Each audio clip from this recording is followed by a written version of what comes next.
এটা হচ্ছে জীবনের ঝুঁকি নিয়ে মানুষ ফিরছে ঘরে। ঈদের উৎসবকেও হার মানাইছে এবার এই যে ভোটের উৎসব। 24-এ এই যে ভোট উৎসব, অতীতের যে কোনো নির্বাচনের থেকে এবারকার নির্বাচনটা নিঃসন্দেহে মানুষের মনে থাকবে, কারণ ঐতিহাসিক নির্বাচন হতে যাচ্ছে। আজকে গোটা রাজধানী থেকে মানে এত পরিমাণ মানুষ বাড়ি ফিরছে, একদিকে ছুটি, লম্বা ছুটি, চার দিনের একটি ছুটি, পাশাপাশি ভোট। অনেকে চাইলে কিন্তু নাও যেতে পারতেন, তারপরও মানুষ যাচ্ছেন। একেবারে বাঁধ ভাঙা যে জোয়ার, মানে একেবারেই নারীর টানে বাড়ি ফেরার যে গল্প আমরা ঈদের সময় বলি, সেই দৃশ্য আমরা নির্বাচনকে ঘিরে দেখছি। যাই হোক, সবাই শান্তিতে সুশৃঙ্খলভাবে ভোট দিতে যাবেন, ভোটের মাঠে যাবেন, সেই প্রত্যাশা। এবারকার ভোট যেন কোনো ধরনের সংঘাতে পরিণত না হয়। মানুষ আসলে শান্তি প্রিয় মানুষ। গুটি কয়েক মানুষের জন্য বিশৃঙ্খলা তৈরি হয়।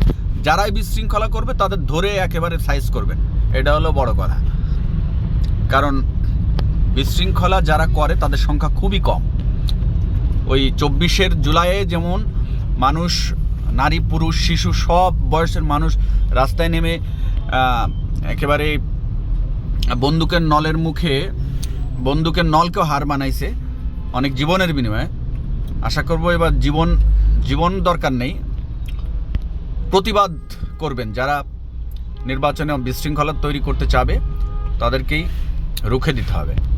প্রধান উপদেষ্টাও কিন্তু একই ধরনের প্রতিশ্রুতি দিয়েছেন যে আইন শৃঙ্খলা বাহিনী প্রস্তুত রয়েছে, যে বিশৃঙ্খলা করবে তাদেরকে কঠোর শাস্তি দেওয়া হবে বা তাদের বিরুদ্ধে কঠোর অ্যাকশনে থাকবে আইন শৃঙ্খলা বাহিনী। এরকম রাজধানী ঢাকা থেকে আমরা টাঙ্গাইলের কাছাকাছি পুরো রাস্তা জুড়ে এই একই ধরনের চিত্র। ভয়ঙ্কর জ্যাম, পুরো রাস্তায় যানবাহন, মানে ছোট বড় সব ধরনের যানবাহনই, মালবাহী ট্রাক, তারপরে পিকআপ, পশু গরু ছাগলের যে পিকআপগুলো, ট্রাকগুলো, তাতেও আমরা দেখছি এভাবে মানুষ কি নিদারুণ কষ্ট করে যাচ্ছে। অনেক ঝুঁকি নিয়ে এই মানুষ কিন্তু যাচ্ছে। এই মানুষগুলোর মূল্যায়ন কতটুকু হবে বা রাষ্ট্র এদের মূল্যায়ন কতটুকু করে অতীতে আমরা দেখি নাই। মানুষ কষ্ট করে আর ফল ভোগ করে এক শ্রেণীর পেশাদার রাজনীতিবিদ, যারা কখনোই রাষ্ট্রের মঙ্গল নয়, নিজের মঙ্গল চায়। নিজের পকেট ভারী করে, আবার ক্ষমতার পালাবদল হলে বিদেশে গিয়ে আরামায়েশে থাকে বউ বাচ্চা নিয়ে। যাই হোক, সেই দিন থেকে মানুষের বিবেক বুদ্ধি কাজে লাগিয়ে এবার ভোট দিবে, সে প্রত্যাশা রাখি। ভালো থাকুন। 12 তারিখে দিনভর উৎসবমুখর পরিবেশে ভোট দিতে যান, সে প্রত্যাশায়। আল্লাহ হাফেজ।